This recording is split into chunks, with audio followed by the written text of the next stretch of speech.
समचरण दृष्टी विटेवरी साजेरी तेथे माझे हरी वृत्ती राहो आणि कोण लगे माईक पदार्थ तेथे माझे अर्थ नको देवा ब्रह्मादिक पदे दुःखाची शिराणी तेथे दूषित जनी जडो देसी तुका म्हणे त्याचे कळे आम्हा वर्म जे जे कर्म धर्मणा शिवंत तुकाराम महाराजांच्या तुकाराम गाथ्यातील प्रथम क्रमांकाचा अभंग असून या अभंगावर जगद्गुरु तुकोबार आहे जीवनातल्या आपल्या ज्या काही व्यथा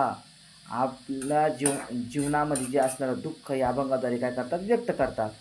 जगद्गुरु तुकाराम महाराज असं म्हणतात की हे भगवंता माझं मन तुझ्या चरणावर काय कर विलीन कर माझ्या तुझ्या चरणावर माझं मन विलीन कर आणि मला दुसऱ्या कोणत्याही गोष्टीची आठवण देऊ नको कारण या जगामध्ये ब्रह्मा विष्णू महेश इंद्रादिक जी काही पदं आहेत ती काय आहेत दुःख देणारी आहे आणि त्यापासून कुठल्याही प्रकारचा फायदा आम्हाला होणार नाही आणि म्हणून भगवान परमात्मा माझं एकच म्हणणं आहे की हे जे जीवन आहे हे जीवन नाशिवंत देह जाणार सकळ आयुष्य खात आहे काळ हे जीवन नाशिवंत आहे आणि याचं जाणारच आहे। तुकोबार याच्याही पुढे जाऊन सांगतात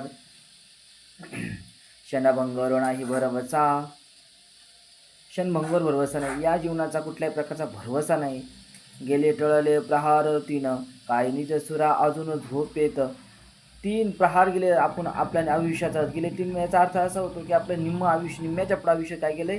वाया गेलं तरीसुद्धा आपल्याला अजून त्याची जाणीव नाही आणि ही जाणीव येण्यासाठी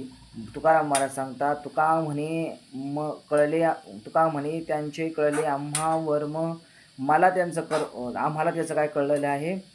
वर्म महत्त्व कळलेलं आहे। जे जे कर्म धर्म नाशिवंत आपण जे सांसारिक जीवनात ही लौकिकदृष्ट्या जे करतो ते काय आहे त्यागमय आहे त्याच्यापासून कुठल्या प्रकारचा फायदा नाही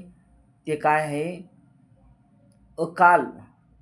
शाश्वत नाही अशाश्वत असं सुख आहे आणि मग त्याच्या पाठीमागं न पडण्यापेक्षा भगवान परमात्मा मला तुझ्या चरणावर काय कर माझं मन सदैव राहून दे आणि मला दुसऱ्या कोणत्या गोष्टीचा त्या ठिकाणी म्हणजे आठवण येऊन देऊ नको हीच तुझ्या चरणी माझी काय आहे विनम्र प्रार्थना आहे। रामकृष्ण हरी। समचरण दृष्टी विटेवरी साजेरी तेथे माझे हरी वृत्ती राहो आणि कोण लगे माईक पदार्थ तेथे माझे अर्थ नको देवा ब्रह्मादिक पदे दुःखाची शिराणी तेथे दूषित जनी जडो देसी